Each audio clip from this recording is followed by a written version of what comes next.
Ricky Thornton Jr. has released a statement about his tough night last night at Marshalltown in Iowa with the FloRacing Night in America series. He posted this over on Facebook. He said about last night, qualified third, got a bad start in the heat and finished fifth.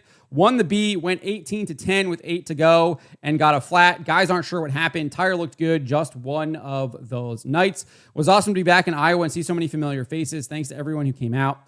Really excited to head to Eagle for 3 days and the first big payday of the season this Thursday through Saturday. So this is what happened in the heat race. Obviously, he said there he qualified third, so he's starting on the outside of heat one, outside of Jason Fager here, Bobby Pearson third, Justin Duty in fourth, Kyle Bronson back there in fifth. They kind of stack up there on the restart, but Ricky looks really good. But then he kind of just gets up and over the cushion right there, tries to correct it with a diamond move. Justin Duty's there. They make contact. He has to get off of it and settles in for fifth and never really recovers, even though there were a couple cautions for him to make some moves on the restart with Lawler spinning out a couple of times, but he just wasn't really able to work his way around Justin Duty there for that fourth position, who would actually have a really good run in the feature. As far as what happened during the race, as he said, he went from 18-10 after winning the B main, was looking really, really good there. And I think he, like Bobby Pierce, kind of fell victim to that caution. And because I think he might have been able to get his way into maybe potentially sixth, seventh position there if it had stayed green. He was kind of closing in on a lot of those guys who are racing for 6th, 7th, 8th, 9th. They're all kind of grouped together there, and Ricky was gaining on them.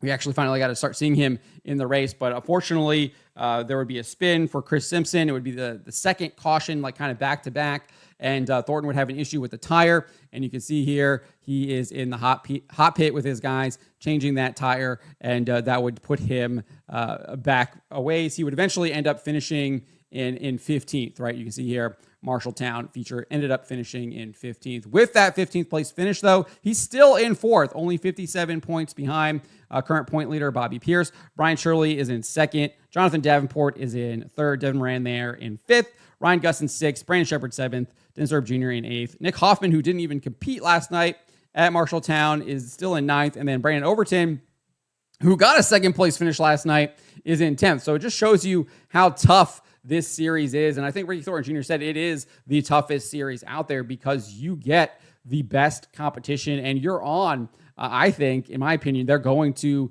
the best tracks in the country. We're getting showcases like LaSalle. We're getting Marshalltown here in Iowa. Just fantastic stuff here. And just shows you the level of competition that is out there. So I'm really excited to continue watching FloRacing Night of America. They are actually going to be going on a break, though. They won't be back until Eldora on June 4th. And then another huge gap until Fairbury in July 3rd. But again, you can see these are some of the best tracks in the country. They went to LaSalle for its basic reopening, Spoon River, Lincoln, and then they were at Marshalltown last night, Eldora, Fairbury, Volunteer Speedway, Tri-State Speedway, and then they're going to end up at Sonoya there. So definitely showing some of the best tracks in the country and going to those. I love this Volunteer Speedway. Excellent race. A couple of years ago, I think it was Kyle Larson and Jonathan Davenport there. Definitely a huge race there. Definitely one to remember. And that'll be the second annual Scott Bloomquist Memorial Scorcher there. So definitely one to pay attention to in September there.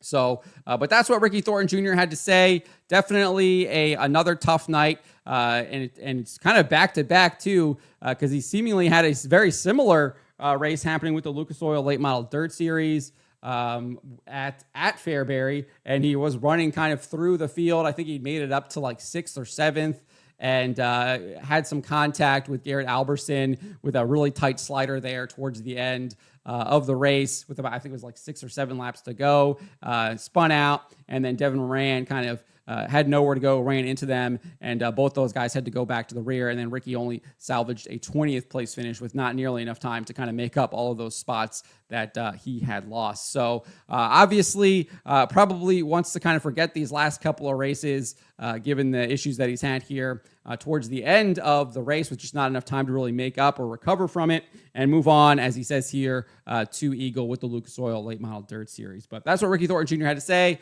about his race last night. Let me know what you guys make of this. Let me know in the comments below.